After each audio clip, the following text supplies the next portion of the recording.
তোমরা তো সবার চ্যানেলে অনেক দিন ধরে অনেক রকমই চ্যালেঞ্জ দেখে আসছো, কিন্তু আজকে তোমরা দেখবে নতুন একটা চ্যালেঞ্জ, সারা দিন দুর্ঘটনা চ্যালেঞ্জ, মানে 24 ঘন্টা দুর্ঘটনা চ্যালেঞ্জ।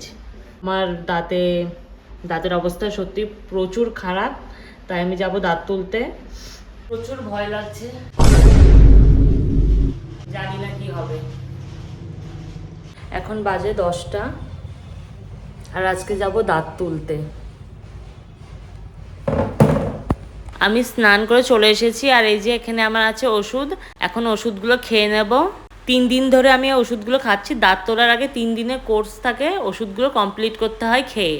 তারপরে এই দেখো, এদিকে আমি এই চুড়িদারটা পরে রেডি হয়ে গেছি। আমাকে কেমন লাগছে জানিও।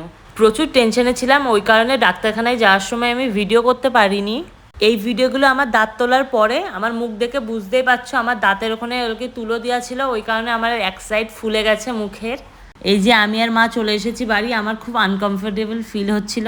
সেই রকম ব্যথা হচ্ছিল না, কিন্তু কেমন একটা লাগছিল। আমাকে এক সাইড দিয়ে কেমন দেখাচ্ছিল, এমনিতেই কেমন মুখটা ব্যথা, তারপরে এক সাইড ফুলে গেছে। তার জন্য আমি মুখে রুমাল দিয়েছিলাম। এই দেখো, ঘরে এসে মুখটা কেমনই লাগছে সত্যি। আমি পুরোটা খুলে দেখাতে পারছিলাম না, কারণ আমার মুখের ওখানে তুলো ছিল। কিন্তু সত্যি বলতে ব্যথার থেকে বেশি টেনশন হয়েছে, আর প্রচুর ভয় হয়েছে আমার। এখনও আমার ভয় লাগছে ওই জায়গাটা তাকালে। আর দাঁত তোলার একটা ভালো জিনিস দেখতে পেয়েছি, যে ডাক্তার বলে আইসক্রিম খেতে। তো এই যে ফ্রিজে রাখা ছিল একটা কর্নেটো, সেই কর্নেটোটা আমি খেয়ে নিচ্ছি। তারপরে মা করে দিয়েছিল ম্যাগি আর ডিম পোচ, সেটাই খাবো। খাওয়া দাওয়াটা ভালোই হচ্ছে। তারপরে আজকে ছিল আমাদের শুভর জন্মদিন, তাই আমরা এখন যাচ্ছিলাম গিফট কিনতে। তারপর সন্ধ্যাবেলায় হবে ওর বার্থডে সেলিব্রেশন। আর এই দেখো, এই রাস্তা দিয়ে আমাদের Chakdah Bongaon road.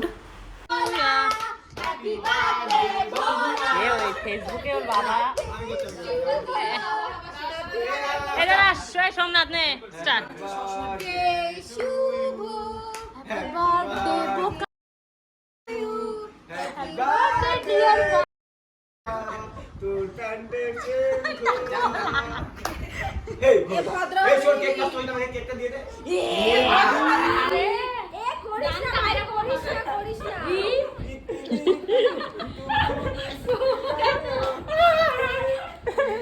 Happy birthday to you, happy বার্থডেতে খেয়েছিলাম এগ রোল, কেক। তারপর ওরা চলে যাওয়ার পরে মা বানিয়েছিল তালের বড়া, আমি তালের বড়া খেলাম। আর তারপরে দেখো, এই এতগুলো করে ওষুধ আমাকে খেতে হচ্ছে, আর 3 দিন ধরে এতগুলো ওষুধ খেতে হবে। আর আজকের ব্লগটা এই অবধি। দেখা হচ্ছে নেক্সট একটা ব্লগে। তো বাই।